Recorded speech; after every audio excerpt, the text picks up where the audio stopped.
Hey boys and girls! Today's episode is a special episode where the doctor answers your questions. My name is James and I'm the intern around here. So I'm being asked to read the questions for the doc. So let's check out what questions you may have about these wonderful capacitors.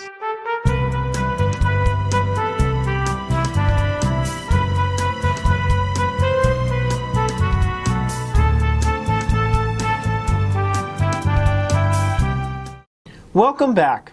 Let's see what the first question might be.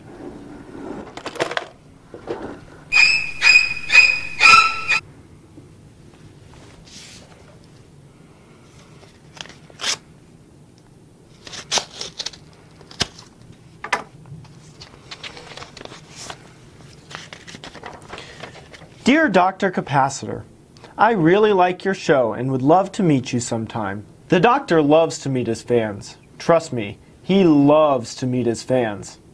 A great place to meet him is at the APEC conference in March every year. Nichicon normally has a booth, and if you don't see him there, just ask someone standing around waving at you. Okay, now back to the letter.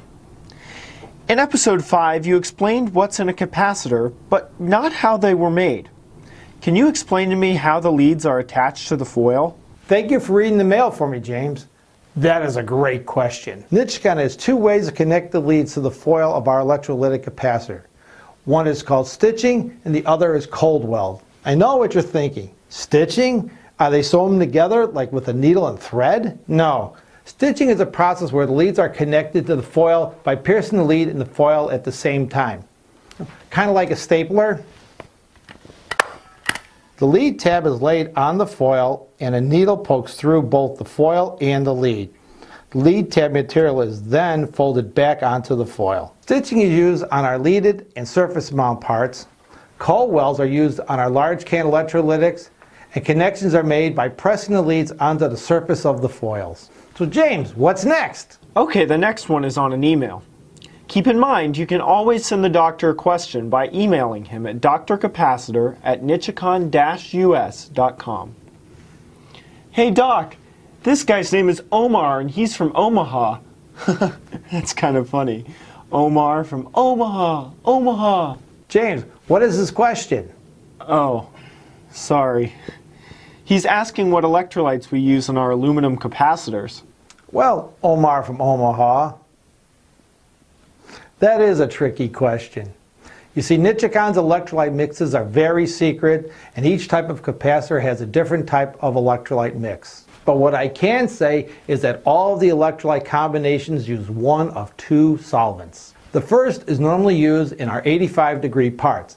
It's known as ethylene glycol. Our higher temperature parts, 105 degrees and over, use gamma-butyrolactone, or GBL for short. We start with one of these two solvents and add other chemicals to get the desired characteristics. Chemicals like adipic acid, ammonium borate, or boric acid.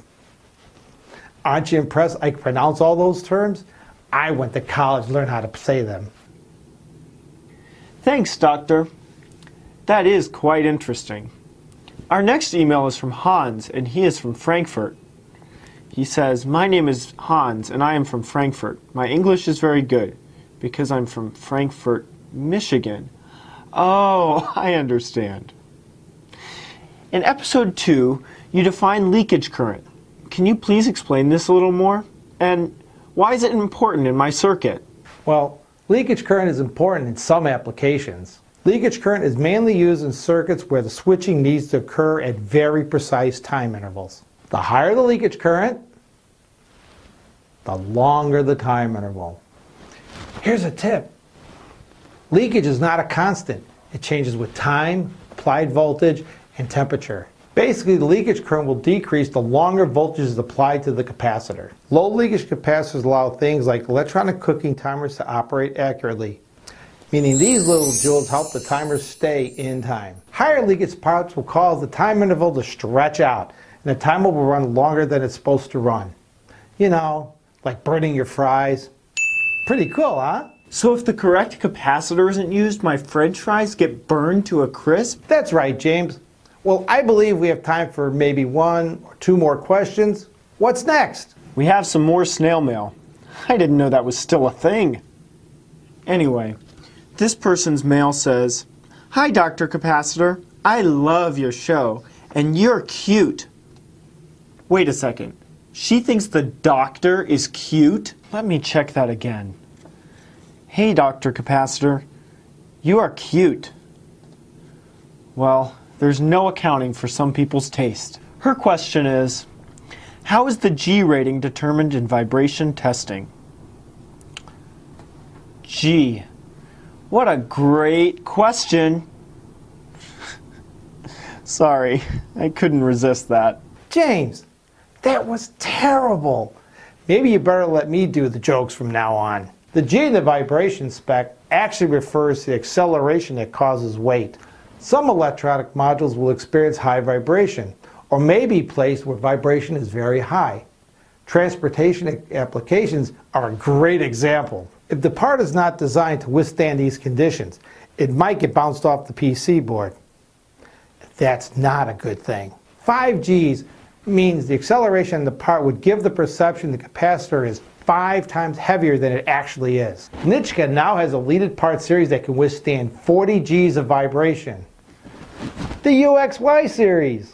Doc, did you know that Nichicon can also put high vibration bases on many SMD parts? Yes, James, I did. What's next? This person is asking, what is the difference between a polarized and a non-polarized capacitor? Well, this one is right down my alley.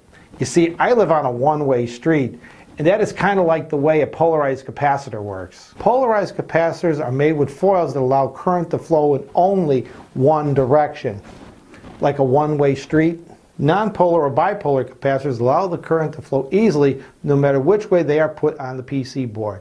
You know, like a two-way street. But non-polar capacitors cannot be used in AC applications. After all, they are still DC capacitors.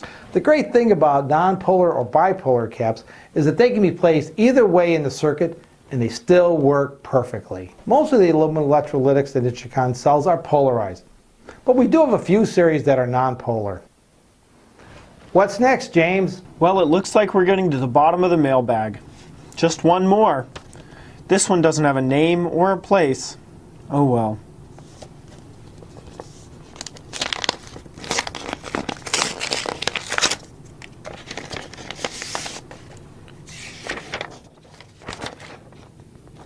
Now this is interesting. Dear Dr. Capacitor, why can't I use a regular capacitor in my audio project? What are the advantages of audio caps? Well, I can see why they are anonymous. They got 2 questions in. Doctor, what can you tell this anonymous person? James, regular capacitors can distort the audio signal.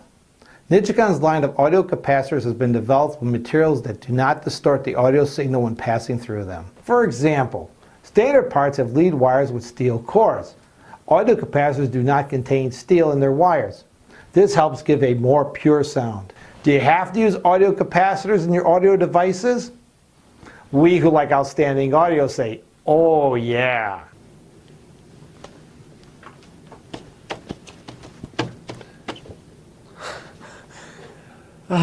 If you have any more questions about capacitors, please contact the doctor at drcapacitor@nichicon-us.com. The doctor will be back next time with another video about capacitors.